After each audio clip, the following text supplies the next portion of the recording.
Son kez yurttaşlar, evet bakışlar. Bugün haftasının otomozdaki Spark'ımız geldi yine.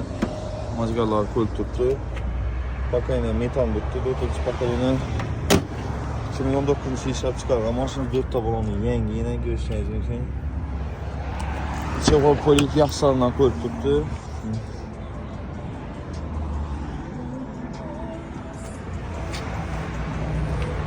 Deflektörler ham qo'yilgan.